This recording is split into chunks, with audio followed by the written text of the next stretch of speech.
Welcome to the Unrefined Podcast for the Everyman. I'm your host, Bill Brasky. That's Liarz. Hello. And that's Wasted. Now, what's up? Well, what's up is this. Why are we not getting a Skid Row reunion with Sebastian Bach? Now, I myself am not a giant Skid Row fan, but I know you two are, and are getting into a heated debate about this earlier, so I figured let's make a show about this. We'll get some Skid Row fans chiming in the comments below, but I'll let you boys have at it. So why won't Skid Row and Sebastian Bach break bread and get back together and do a whole reunion tour? Well, first off, let's a little brief history of Skid Row. They formed in 1986, so they're a hair metal band out of New Jersey, and they're most well known for having Sebastian Bach as their lead singer. He featured on their first three albums: Skid Row, which is their first; Slave to the Grind, which is an unbelievable, like I would almost consider it a thrash metal album. It's pretty close. It's very heavy. It's amazing. And then, of course, the third one, Subhuman Race, that was Sebastian Bach's last album. Now, those three albums, like they sold 20 million albums worldwide by the end of 1996. So they were big time, and they had like songs that you hear on the radio till to this day. Like they got Youth Gone Wild, Monkey Business, Slave to the Grind. All those songs, and yet they won't reunite with Sebastian Bach for whatever reason. Now they kind of, I don't want to say they disbanded, but they kind of weren't doing anything after 1996 when Sebastian Bach left, and they found a new singer in Johnny Solinger in 1999, and they released a couple of albums with him and a couple EPs as well, and he was actually pretty good, and they sounded really good with Johnny Solinger. The thing is that Johnny Solinger died. He I think he had cancer, and he's sadly passed away now. So they moved on, and they had this kid. Up until recently, they had this kid in the band who, I say kid, but he's obviously younger than them. His name was Eric Gronwall, and he's from Sweden. Excuse me. He's from Sweden, and he was in the band. They released an album with him in the band as well, and not bad. Like, not bad at all. Just not Sebastian Bach. And then most recently, Lizzie Hale of Hailstorm has filled in for them on live dates. So they've had a multitude of lead singers since then, but they're so hesitant to let bygones be bygones and reunite with Sebastian Bach. Wasted, what do you think? Yeah, I mean, they've got the songs that, the 18 and Life, and I Remember You is always playing on the radio. But I think maybe it's something, you remember Piece of Me, that song? And Of course. Sebastian Bach, threw a bottle back into the crowd and hit a fan or something. It was a bit Hey, Wasted. Yeah. I'm sorry to interrupt, but I'll Remember You is a Skid Row song. Sure is. Yeah. Is it really? I'm yeah. sorry, I just remember that as like a kid, like on, when you watch TV, they're like, you could order the best of the 90s hair metal or 80s hair metal, like compilation CD, and that song would always be like one of the songs I played was, I Remember You. So that's actually, that's Skid Row. That is Skid Row. They've got the nostalgia All right. hits. But I think that the Sebastian Bach was a bit of a wild, maybe also kind of annoying. He got in a bit of controversy, didn't he? And it was a bit like the way Axl Rose was causing problems for Guns N' Roses while they're touring. But also, Sebastian Bach it's always about him, isn't it? He's always shouting and, doing his kind of headbanging. Maybe they just get annoyed with him, and he's always like talking. Whereas Snake is the guitarist, doesn't seem to like him that much because he gets Sebastian Bach just takes all the credit, gets all the start, the sort of, whereas it's their band. They just brought him in as a singer. I think almost recently, Rachel Bolan, I think he's the bassist. He said everybody's been clamoring for this reunion. He just said again, it's not going to happen.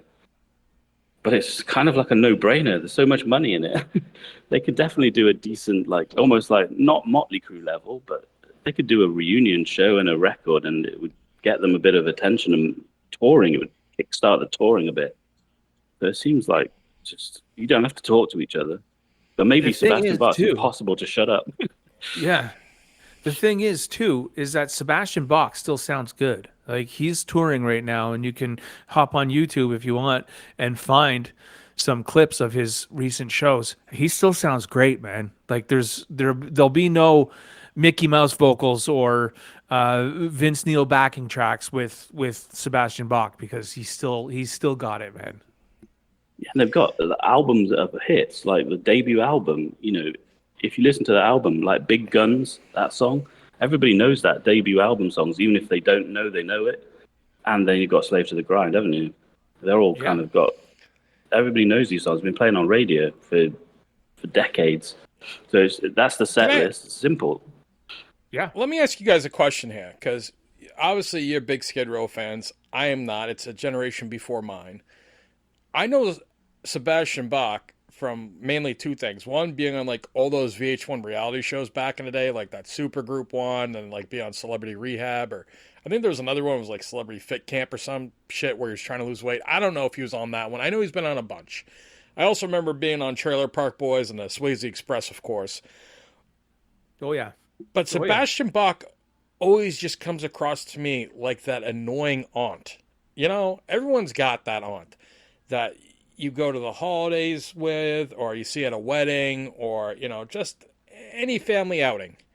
And there's just that one aunt that gets in everyone's shit, that just stirs it up, just loves the drama, that everyone's like, oh, God, this bitch. And he even looks like that aunt, you know what I mean? Yeah. He really just looks like the 40 to 60-year-old woman that just stirs shit. That's the problem. That's the one at work that's like, yeah, guess what? Someone didn't clean the microwave again, and just makes a giant deal out of it. Meanwhile, ripping farts when she walks down the hallway. That's who Sebastian Bach screams to me. He's not the fun drunk uncle. He's the mean drunk aunt. He seems very obnoxious. Like, and I think that is. There's rumors circulating, and there's some interviews with. I keep wanting to call him Snake Plissken, but that's not his name because it's no, that guy escaped New York and then later L.A. No, it's Rachel Bolin and Dave the Sabo. Snake. Yes, Dave Sabo, Dave the Snake Sabo. Yeah, there's interviews with those guys, and they kind of quasi explain that the Sebastian Bach did something back in the day that was inexcusable, and they'll never forgive him. Well, guess what, man? Just get over it. There's more to life than holding grudges. Like, you don't know when your time's going to be up. You know what I mean? Like, you're in the entertainment business, and your fans want to hear it. Like, I'm sorry, man. Like, Eric Gronwall, you were great in the band. You sounded great. You sounded almost as good as Sebastian Bach, but you're not Sebastian Bach. You know what I mean? And that's why you're playing the clubs. Yes. That's really easy for you to say, but you weren't on the tour bus when the toilet was broken in the back, and then Sebastian Bach would get drunk and he'd keep taking shits back there, and they couldn't flush the toilet, but they had to continue touring, and there was no way to get the toilet flushed, and he just did this nonstop, even though they told him not to. And he just would laugh about it, grab a wine bottle, and go, rock and roll, man. Sebastian Bach, and I think he's pretty much friends with this person because they were on the Eddie Trunk show back in the day, comes across like Chris Jericho, who's a wrestler who's notorious for being a drunk. And Sebastian Bach just seems like a drunk asshole, because look at it this way. Guns N' Roses is reunited. And they've been touring now for 10 years, and Sebastian Bach's very closely associated with Guns N' Roses. Supposedly, he's one of Axl Rose's best friends. And how many times do you see Sebastian Bach actually, like, appear to sing My Michelle anymore? How many times? Yeah, never. He doesn't come out anymore. Because he's an asshole. Yeah. Somebody probably went up to Axl like, listen, it's great he's your friend. But, like, Duff probably went over there and said, listen, Slash doesn't want to say anything because, you know, Slash is a pussy. And he'll say it behind his back, but he doesn't want to say anything, but we're all tired of Baz. Can we not invite him? And then Axl goes, man, he's my friend. And goes, well, if you're inviting him, I'm inviting Adler. And then Axl goes, okay. Could be. I mean, you know, it's all speculation, of course, but it makes sense. Not really. He was on that show, the Supergroup, wasn't he? And he was annoying all those guys as well. Like, Scott Ian was, like, getting mad with him. Ted Nugent. The epitome of obnoxious right there is Ted Nugent. Hell of a guitar player, like hell of a guitar player. But I mean, come on, you're I a ain't bit of talking an shit asshole. about that man. Yeah, go right ahead, Liarz. That man has a crossbow, knows how to fucking use it, and he Dude, fucking will gut it- you. I'm not fucking with him. If you Not ever doing it. by He's got nothing to chance, lose. Ted Nugent, if you ever by chance listen to this podcast, I fucking love your music, man. I think your music There is you go. great. I've got 5-6. I know he has like fucking 30 albums out, but I've got like 5 or 6 of them, and they're man, is he a good guitar player? Like he's so Listen. good. Listen, Mr. Nugent, that's what I'm going to call you, sir. Liarz used to take out his dates and crank the damn Yankees album as loud as he could, and There you break in the back seat. So he's a fan. But to finish this off about Mr. Bach, he just seems like a raging asshole. I know you guys love him. I know you guys want a reunion. I have an analogy. He kind of comes across like Scott Weiland. Scott Weiland had a more of a, how do I say this? No, I guess Bach has that too. I was going to say Scott Weiland's more subtle, but no, I'm going to say he comes across very much like Scott Weiland, except he had a better voice, because at the end, Scott couldn't sing for shit, but Sebastian Bach can still sing. But yeah, both have that asshole vibe to them, both have that overly blunt and speak it their way. Is that an accurate statement, Wasted, Liarz? Yeah, sort of. He's kind of like he's almost like a parody of a 80s rock singer. You know what I mean? He's just does all the sort of, he's always headbanging. He never shuts up. He's always like, doing the sort of devil horns and headbanging, just even in the dressing room. And he never like turns up. Just in the room, he's the guy just shouting his head off. So I think it just sort of wears you down. I think that's what they just get annoyed with him. Slash is just sitting there like put his hair up in a bun, and he's like just not talking, hungover, and you've got Sebastian Bach headbanging next to you. And I think he also just takes all the attention, doesn't he, from Snake? It's Snake's band. He just got annoyed with it because they hired him when he was 19, and they were already kind of older. So he's supposed to be like bowing down to them, but he's not. He's like just taking all the glory. He was taking all the glory for, Skid Row. Well, I hate to break it to you, but that's usually what lead singers do. Lead singers usually take the glory, followed by the guitarist, right? And if Sabo can't handle that, that's on him, right? Like, I mean, obviously this is all hyperbole, but I don't know. Can I make a point on that? It does seem like they're a bit bitter about it. But Wasted, get this, and this is my point I was going to make. There was a band called Van Halen that was literally named after two brothers who formed the band. And the most iconic member of that band that people would most identify, my personal opinion, and maybe I'm wrong, you guys once again correct me. In the audience, you have a little comment section below, please correct me, which you've done a great job of correcting us when we speak out of turn, or if you disagree with us, right or wrong, is David Lee Roth. Like in the 80s, like Van Halen was up, that's David Lee Roth. I'm not saying Eddie Van Halen wasn't known. I mean, he's very well known. But people associated Van Halen with David Lee Roth. Am I wrong saying that? Like when they thought of Van Halen, it was David Lee Roth, Eddie Van Halen, and the other guys. Yeah. I just don't think Dave Sabo gets any props or any Guitar Hero action, does he? Nobody goes, what a great guitarist. Well, it's also like... And also Snake. What a stupid name. Yeah, it's dumb. But, I mean...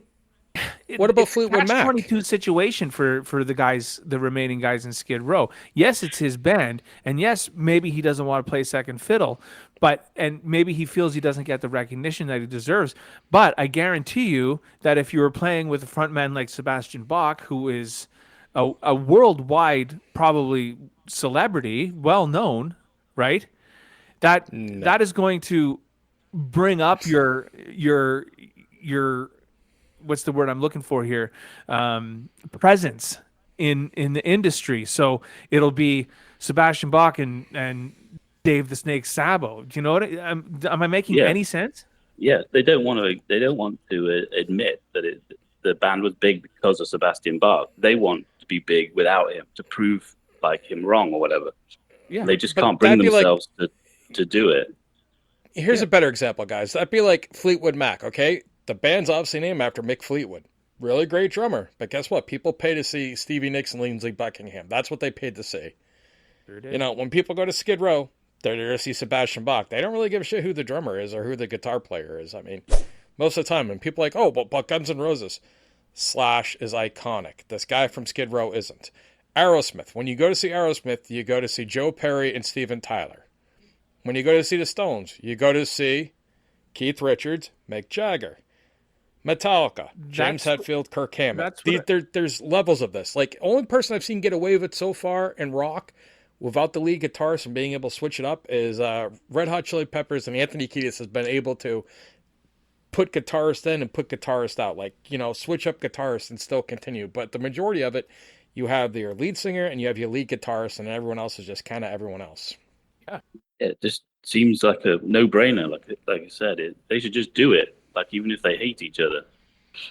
But I think they really, really, really don't want Sebastian Bach to come back and take all the glory for Skid Row. They seem to be bitter that he's the one who everybody knows. It just doesn't make any sense to be that bitter about it. Yeah.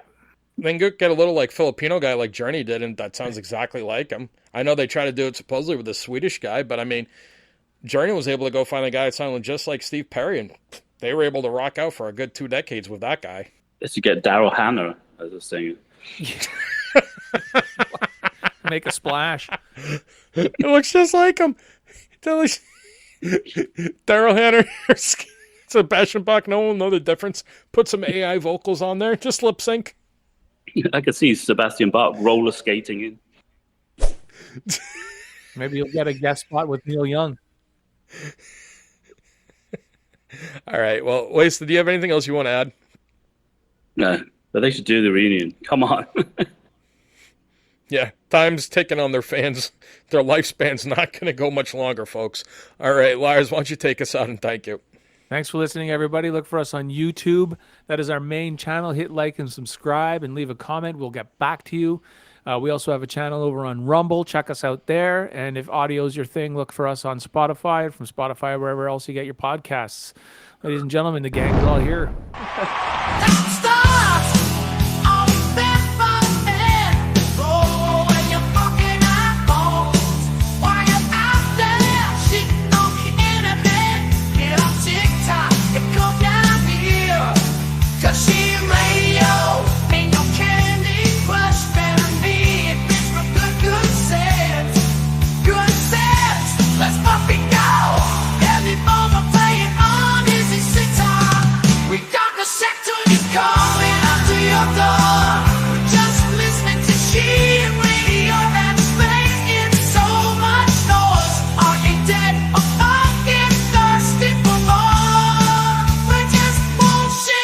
Future.